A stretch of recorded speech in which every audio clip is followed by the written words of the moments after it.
Major funding for Metro Week is made possible by the members of WETA, the Morris and Gwendolyn Cafords Foundation, First American Title Insurance Company, and the Fannie Mae Foundation.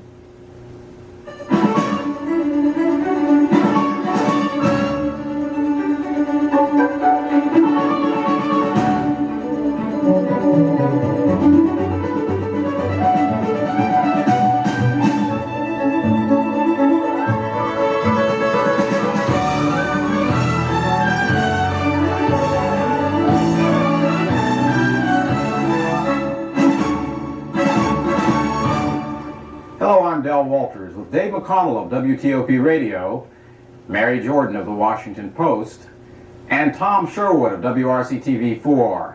Ahead on Metro Week, we'll discuss the possible sale of the Baltimore Orioles and Virginia Governor Douglas Wilder's apparent courting of Northern Virginia.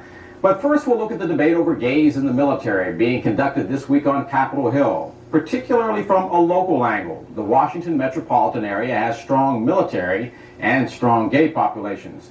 Joining us is Denny Maust, the Executive Assistant for the Campaign for Military Service and a retired Air Force Major. Mr. Maust, I'd like to welcome you, and I'd like to ask a question that people seem to be asking me a lot on the streets, which is they say, and obviously in your case this pertains to you, you were in the military, you were gay, and yet during your entire career you kept that quiet and everything seemed to work out. A lot of people now wonder, is the debate hurting gays in the military who have served the country well, or is it helping them? You have to say that in the end it will help them, because it is going to be a debate that will win.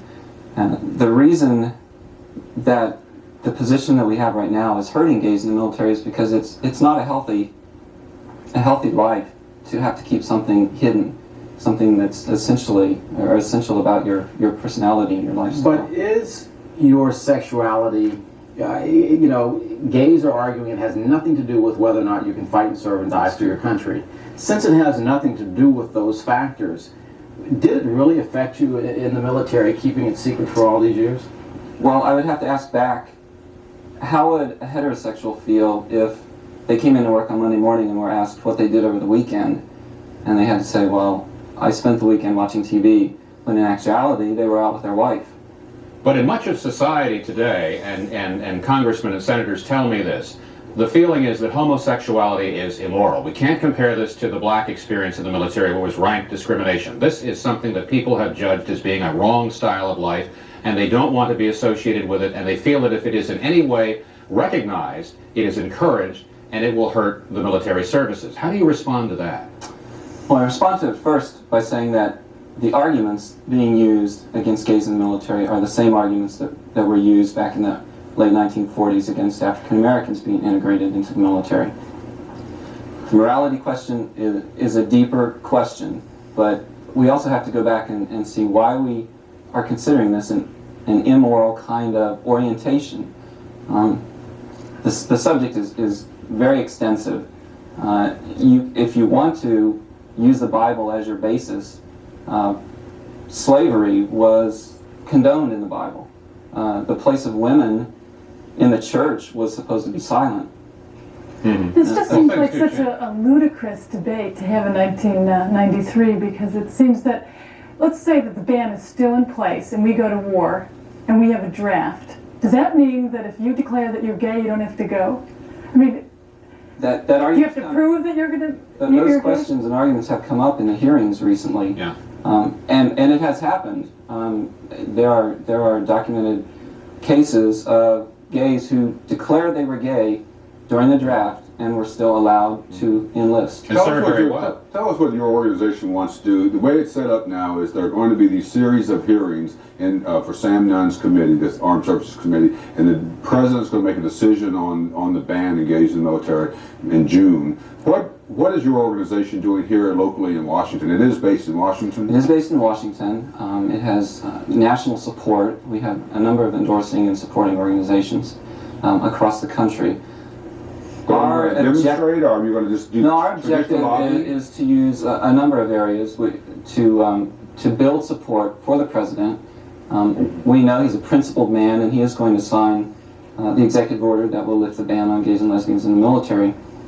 the primary question that I think the hearings are focusing on is the implementation of that ban. Of course, the Honorable Les Aspin has that job ahead of him too. Let me ask you a question about strength in numbers. With regard, you were in Colorado, where there's the controversy there, and now you're in Washington. There's the Pentagon, there's the top brass of the military.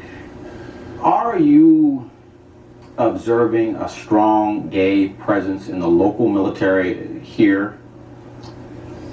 I have to admit that there are many more gay military members who are unafraid of being known in the gay community in Washington than in Colorado Springs, where I just recently resided.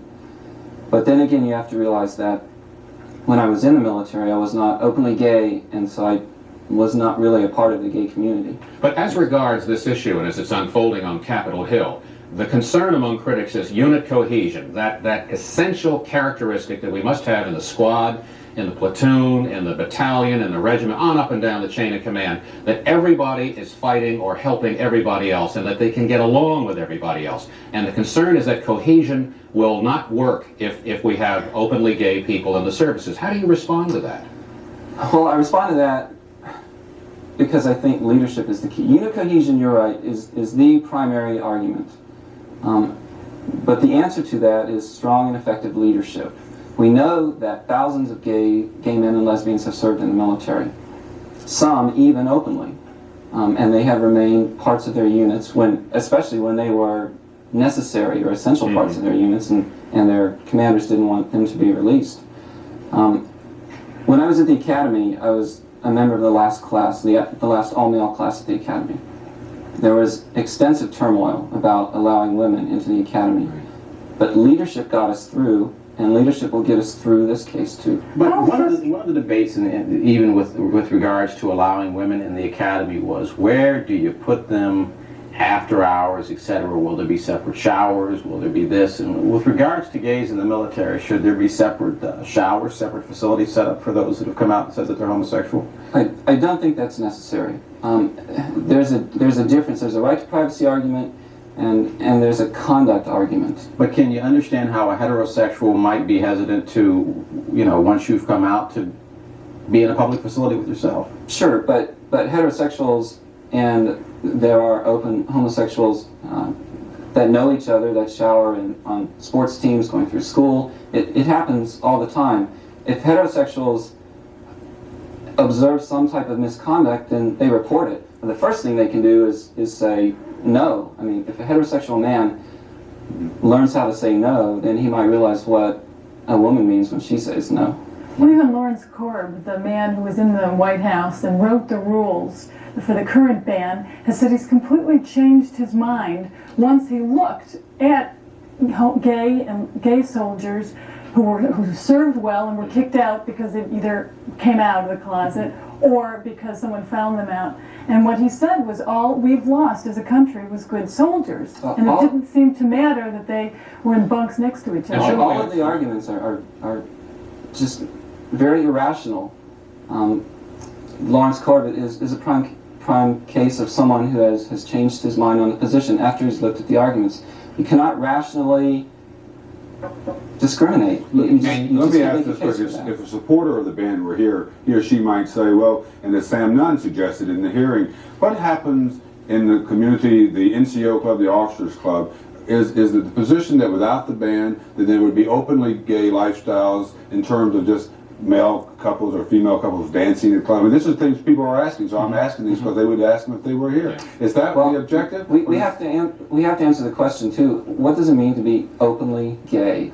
And I think when most people think about being openly gay, they automatically think of the misinterpreted views, the excessive press that you've seen from gay pride parades. Yeah, no, I don't want to talk about stereotypes. I don't want to talk about stereotypes. I agree with you. The stereotypes are wrong and mean-spirited. But in terms of within the military, would you take a date to the officers club? That would be an experience because everyone else is entitled. Why shouldn't we? Okay, that's what I want to ask question.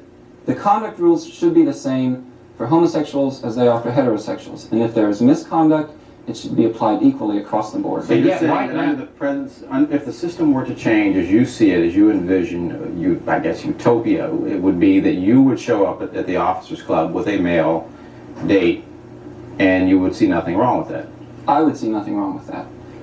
It will have to take a lot of attitude changes. People will have to go back. I mean, it is forcing people to go back and examine why they think this is immoral. And yet, and this was asked at the hearings this week, that we segregate men and women in the barracks and elsewhere in the armed services generally because we know there's a sexual attraction. We know there's a sexual attraction between gays and lesbians.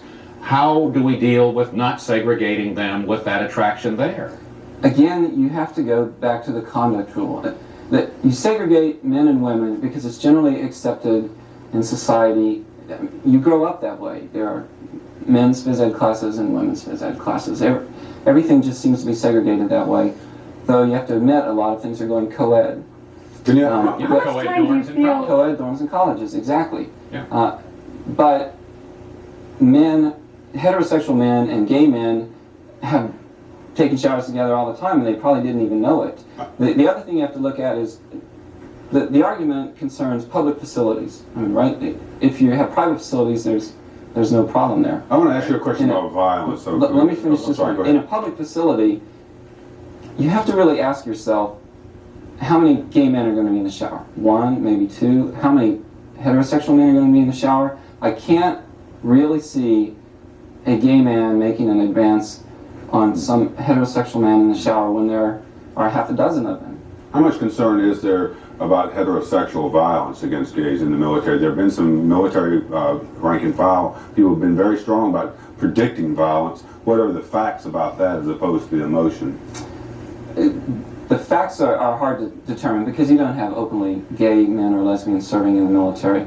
Again, leadership is the key. And with leadership training, sensitivity training, unit cohesion looks, I think we will overcome any type of violence against against gay men in the military. But it's going to take time. I mean, women have been in the service for a number of years, and you still have tailhook. Well, one final question, and I guess it comes from the perspective of being an African American. I wanted to be a journalist, and for years I was referred to as an African American journalist, and it seemed to take a long time before people accepted that a journalist was something, a high trade and a high craft in itself. Are you afraid that by separating yourselves during this entire debate that you're always going to be referred to as gay soldiers? And if so, is that what the bottom line should be, or should it be something? The bottom line is that gay men, lesbians, and bisexuals in the military are soldiers first. They've shown that they can be soldiers first. All they're asking for now, all we're asking for now, is the right not to have to hide a significant part of our personality. But we're not going to flaunt anything.